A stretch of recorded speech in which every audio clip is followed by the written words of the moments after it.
kegelapan bukan sekadar ketiadaan cahaya. Terkadang, kegelapan adalah sebuah ruang yang menunggu untuk diisi. Bagi kalian yang sering menempuh perjalanan lintas provinsi, kalian pasti tahu rasanya terjebak di dalam bus selama berjam-jam di antara orang-orang asing yang hanya saling diam. Tapi malam ini, saya akan membawa kalian ke dalam satu perjalanan yang tidak pernah sampai ke tujuan. Sebuah perjalanan di mana ongkos yang dibayar bukan berupa uang, melainkan nyawa. Siapkan diri kalian, karena setelah mendengar cerita ini, kalian tidak akan pernah berani melihat bagasi bus dengan cara yang sama lagi.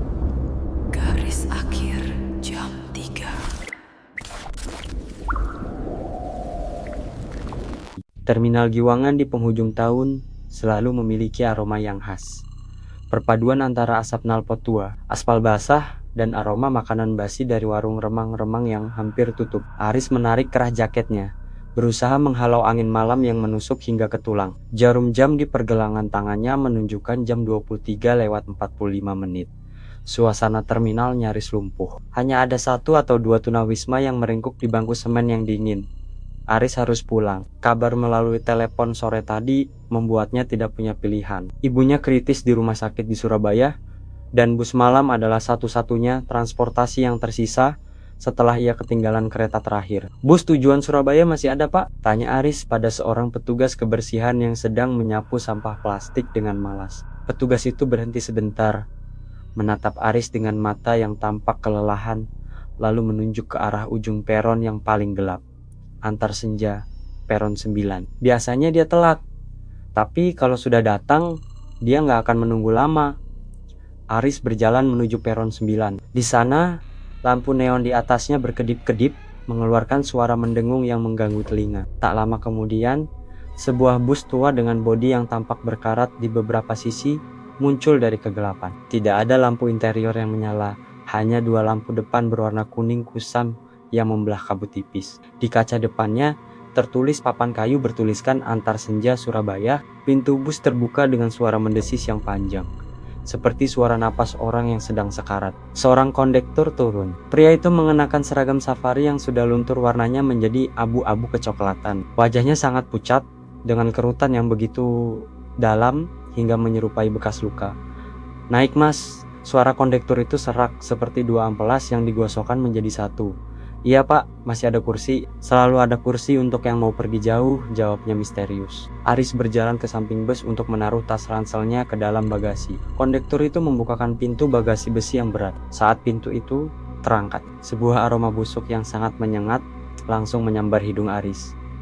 Itu bukan bau sampah, melainkan bau sesuatu yang organik dan membusuk dicampur dengan wangi bunga melati yang sangat tajam.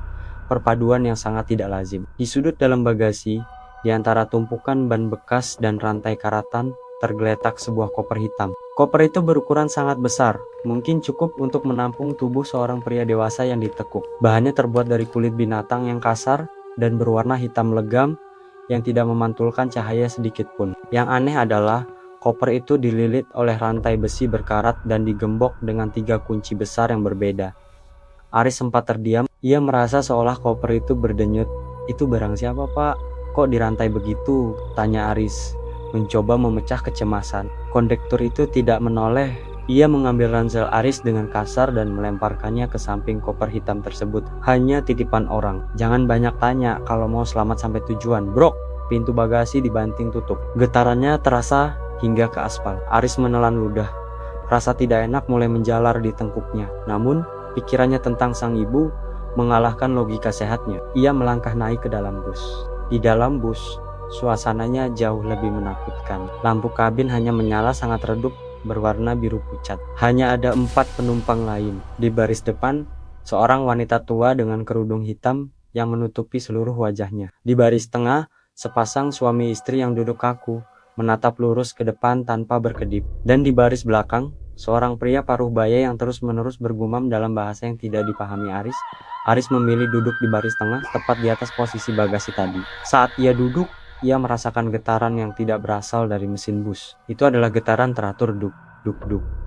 Seolah-olah ada sesuatu dari bawah lantai yang sedang mengetuk pelan, meminta perhatian. Bus mulai bergerak pelan meninggalkan terminal Giwangan. Suara mesinnya terdengar berat dan tersendat-sendat. Seolah-olah bus itu mengangkut beban yang berkali-kali lipat.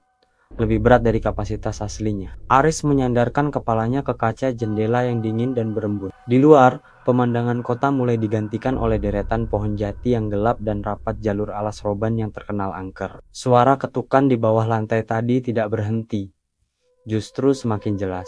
Doug, Shrek. Aris mencoba memasang earphone, menyetel musik keras-keras untuk menenggelamkan suara itu. Namun, keanehan kembali terjadi. Musik di ponselnya tiba-tiba melambat, suaranya berubah menjadi distorsi yang menyeramkan, dan perlahan berganti menjadi suara rintihan seorang wanita yang sedang menangis terseduh.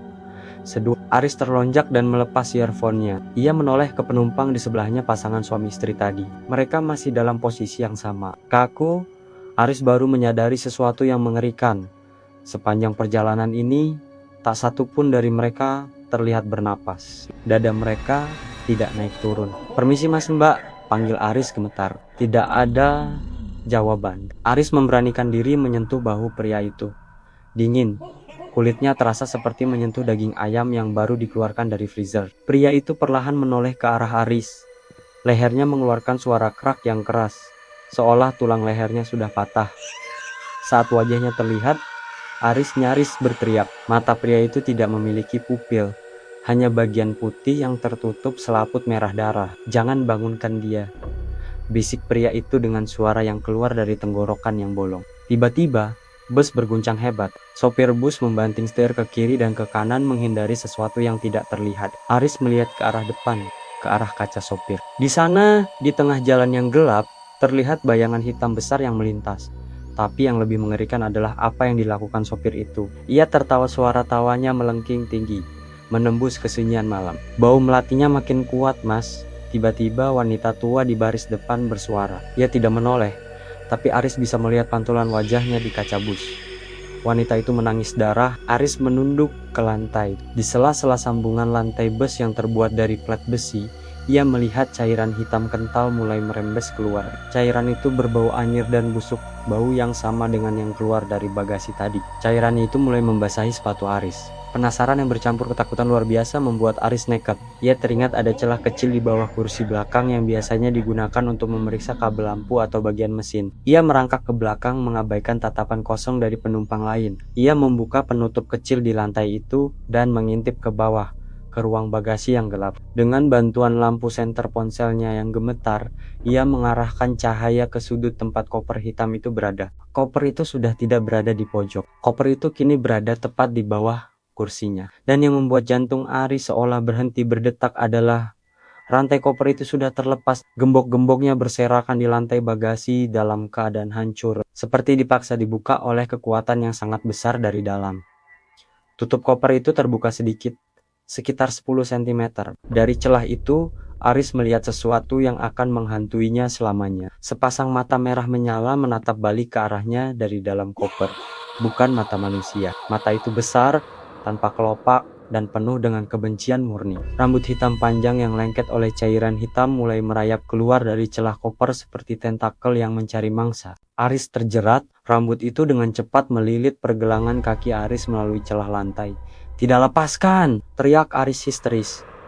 Ia menendang-nendang dengan kalap. Kondektur bus muncul di lorong, berdiri tegak sambil memegang sebuah lonceng kecil yang berkarat. Ia menggoyangkan lonceng itu, dan seluruh penumpang di dalam bus berdiri secara serempak. "Waktunya makan malam," ucap kondektur itu dengan senyum yang melebar hingga telinganya, memperlihatkan barisan gigi yang runcing dan menghitam. Aris meronta sekuat tenaga. Rambut hitam yang melilit kakinya terasa seperti kawat berduri yang semakin ditarik, semakin kuat mencengkeram kulitnya. Rasa perih menjalar saat ujung-ujung rambut itu mulai menembus pori-pori kulitnya, seolah ingin menghisap darah langsung dari nadinya. "Tolong siapapun!" Aris berteriak ke arah pasangan suami istri di depannya. Namun, mereka hanya berdiri kaku, leher mereka miring ke samping dengan sudut yang mustahil. Mereka mulai mengeluarkan suara desisan serempak, seperti suara ular yang terganggu. Bus antar senja kini melaju dengan kecepatan yang tidak masuk akal. Di luar jendela, pemandangan hutan jati telah hilang. Yang tersisa hanyalah kegelapan abadi yang sesekali disambar kilat berwarna merah darah. Aris menyadari bahwa mereka sudah tidak lagi berada di jalan raya Pulau Jawa. Mereka sedang melintasi jalur nadi kematian. Kondektur bus itu melangkah mendekat. Setiap langkahnya meninggalkan jejak kaki berupa cairan hitam yang berasap di lantai bus. Ia menggoyangkan loncengnya lagi. Ting, ting, ting. Jangan melawan, nak, ucap kondektur itu. Suaranya kini terdengar seperti tumpukan tulang yang bergeser. Koper itu sudah lapar selama puluhan tahun. Dia telah menyeberangi ribuan kilometer hanya untuk mencari jiwa yang murni. Dan malam ini, keberuntungan sedang tidak berpihak padamu. Tiba-tiba, atap bus mulai bergetar hebat. Sesuatu yang sangat besar sedang merayap di atas bus. Suara cakaran logam terdengar nyaring di atas kepala Aris. Serak-serak, besi atap bus mulai melesat masuk ke dalam. Tercabik-cabik seolah-olah atap itu terbuat dari kertas. Dari celah atap yang robek, tangan-tangan pucat yang kurus mulai terjulur turun. Tangan itu jumlahnya ratusan, kecil dan besar. Semuanya mencoba meraih siapapun yang ada di dalam kabin. Penumpang wanita tua di baris depan adalah yang pertama tertangkap. Ia tidak melawan. Ia hanya tertawa kecil saat tangan-tangan itu menarik tubuhnya ke atas, menghilang ke dalam kegelapan di atas bus dengan suara krak yang menandakan tulang punggung yang patah. Aris menyadari koper di bawah lantai itu adalah induk dari semua kengerian ini. Dengan sisa tenaganya, ia meraih sebuah tuas pemadam api kecil yang tergantung di dekat kursi. Ia menghantamkan tabung besi itu ke rambut-rambut yang melilit kakinya. Cairan hitam menyemprot keluar dari rambut itu, mengeluarkan bau belerang yang menyengat. Lilitan itu mengendur sesaat karena kesakitan. Aris tidak membuang waktu. Ia berlari menuju kokpit sopir, berharap bisa merebut kemudi atau setidaknya melompat keluar. Namun, saat ia sampai di depan, ia melihat kursi sopir itu kosong. Tidak ada siapa-siapa di sana. Setir bus berputar sendiri dengan liar, digerakkan oleh jemari transparan yang samar.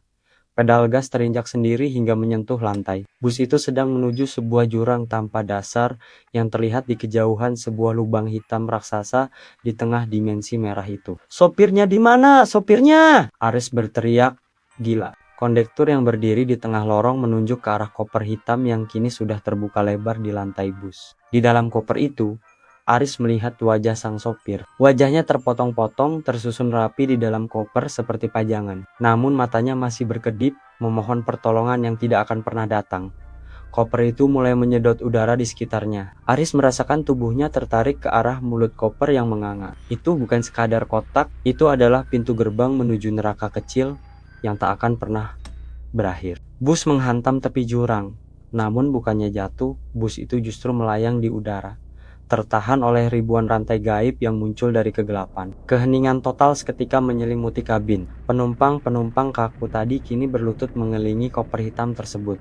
Aris terduduk lemas di dekat pintu darurat. Ia melihat sosok yang keluar dari koper itu secara utuh. Bukan lagi sekadar rambut atau mata, melainkan sesosok wanita tanpa kulit. Otot-otot merahnya terlihat berdenyut, dan di tempat matanya seharusnya berada, terdapat dua lubang yang mengeluarkan asap hitam. Sosok itu merangkak perlahan menuju Aris. Setiap kali tangannya menyentuh lantai, besi bus itu berkarat dan hancur seketika. "Anakku," suara sosok itu terdengar sangat mirip dengan suara ibunya. Aris membeku. "Ibu, ikutlah denganku. Di sini tidak ada rasa sakit. Di sini tidak ada kematian yang sungguhan."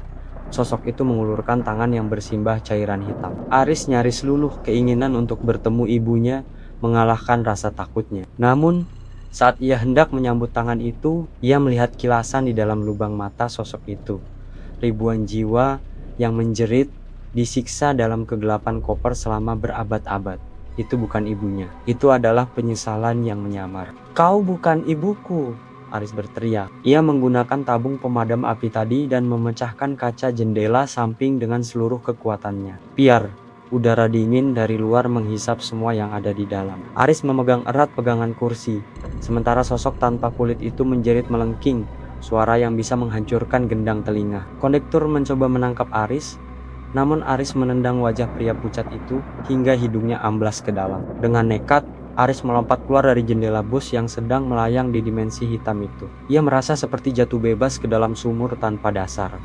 Pandangannya menggelap. Suara deru mesin bus antar senja perlahan menjauh, digantikan oleh suara yang sangat akrab di telinganya. "Mas, bangun mas, sudah sampai." Aris tersentak. Bangun. Napasnya memburu, keringat dingin membasahi seluruh bajunya. Ia melihat sekeliling. Ia berada di dalam sebuah bus. Bus yang bersih, terang dengan aroma pengharum ruangan jeruk yang segar. Penumpang di sekitarnya sedang sibuk merapikan barang bawaan mereka. "Sudah sampai di Terminal Bungurasi, Surabaya, Mas," kata seorang kondektur muda yang ramah. Aris mengusap wajahnya. Jadi itu cuma mimpi. Ia berdiri dengan kaki yang masih gemetar. Ia merasa lega luar biasa. Ia turun dari bus, menghirup udara pagi Surabaya yang hangat. Ia berjalan menuju bagasi bus untuk mengambil tas ranselnya.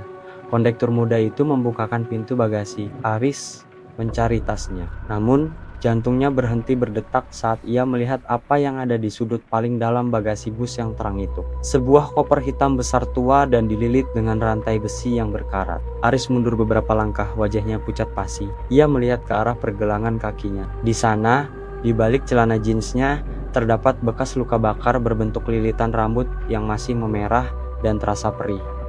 Tiba-tiba, ponselnya bergetar. Sebuah pesan singkat masuk dari nomor ibunya. Aris membukanya dengan tangan gemetar. Isinya hanya satu kalimat. "Terima kasih sudah menjaga koper ibu di bawah kursimu tadi, Nak. Sampai jumpa di rumah." Aris melihat kembali ke koper itu. Gemboknya tiba-tiba terbuka dengan sendirinya.